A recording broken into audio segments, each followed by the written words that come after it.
Did you lie here, or are you lying to us today? No, I did not. Did you listen to Ms. Noble's testimony? Yes, I did, with great concern. Yeah. You think getting rid of ICE is gonna help young women not be raped and murdered by MS-13 gang members? Is that your answer to No, that's bringing not. justice to Mrs. Noble's daughter? Is to No. call her a white supremacist and say that she believes in economically exploiting people? No, that's not. You are attributing a statement to me that I did not make. Yes, sir, you did. It's on your website. Senator John Kennedy isn't known for mincing words, and in this hearing, he made it crystal clear. He came prepared. He confronted a Democratic witness, a college professor, who tried to pretend like he had no idea what his own organization stood for. That's right, the same group he's a board member of. Let's just say that didn't go over well. The professor claimed ignorance. Kennedy pulled out receipts. Word for word, straight from the group's website, statements accusing the entire U.S. immigration enforcement system of being built on white supremacy, exploitation, and criminalization. And when asked directly if he agreed, suddenly he wasn't aware. Kennedy's response cold, direct, and utterly devastating. He didn't yell, he didn't grandstand, he just read the words the witness didn't want the world to hear. But Kennedy wasn't done. He brought up the heartbreaking testimony of a mother who lost her daughter to brutal violence by an MS-13 gang member, someone who never should have been in the country to begin with. And instead of empathy or answers, this witness's organization had labeled grieving families like hers as part of the problem. Let that sink in. A U.S. senator had to remind an academic that public safety is not white supremacy, that protecting your borders isn't racism, that grieving families deserve compassion, not judgment. Professor Wong, you're a professor from California, is that right? Yes. And you were invited here as an expert today by our Democratic colleagues? Yes. Okay.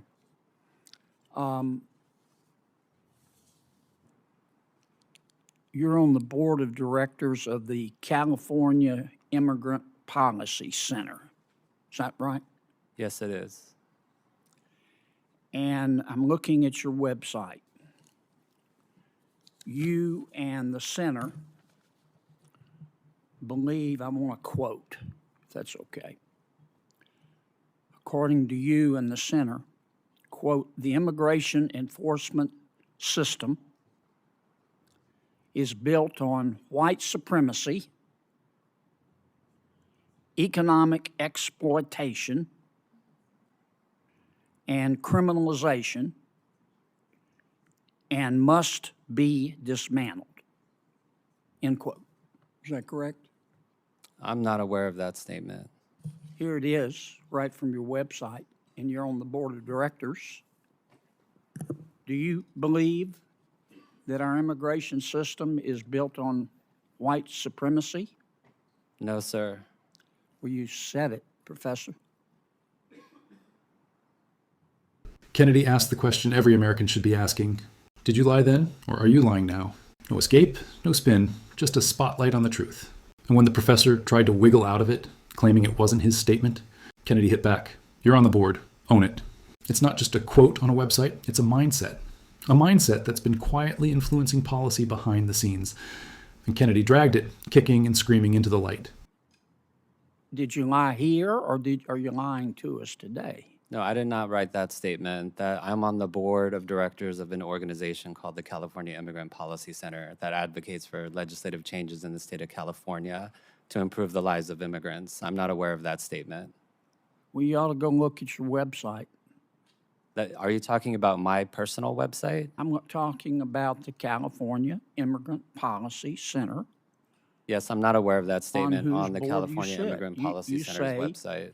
that the immigration enforcement system in America today is, quote, built on white supremacy. That's not my statement. Yes, it is. That's not my statement. You're on the board. It's built on economic exploitation, and it's built on criminalization, and it must be dismantled. You also say, you in the center, that you want to, quote, strategically push ICE out of our communities across California, end quote. Wow. So an extensive body of research shows that interior immigration enforcement, to the extent that ICE partners with local police, has chilling effects across immigrant communities and their families. Did you listen to Ms. Noble's testimony? Yes, I did, with great concern. Yeah. You think getting rid of ICE is gonna help young women not be and murdered by MS-13 gang members? Is that your answer to No, that's bringing not. justice to Mrs. Noble's daughter? Is to No. call her a white supremacist and say that she believes in economically exploiting people? No, that's not. You are attributing a statement to me that I did not make. Yes, sir, you did. It's on your website. This moment wasn't just one senator pressing a witness. It was a public reckoning, a reminder that Americans are watching, and they're done with the double standards. Because here's the thing. When organizations preach division under the guise of justice and their leaders act like they don't know what's happening under their own name, that's not leadership. That's deception. And Kennedy made that painfully obvious. If you believe more leaders in D.C. should speak with this kind of clarity, backed by facts, not fear, then go ahead and smash that like button right now. And don't forget to subscribe, because these are the stories they hope you'll ignore, but we won't let that happen. Bottom line, Kennedy didn't expose a witness. He exposed a culture, one that hides behind buzzwords while quietly undermining public trust. He didn't just challenge words, he challenged the ideology behind them. And judging by the silence in that room, the truth hit hard. Let me know in the comments. Do you think this witness was clueless, or just hoping no one would read the fine print? Either way, Senator Kennedy read it, and now so have millions of Americans. See you in the next one.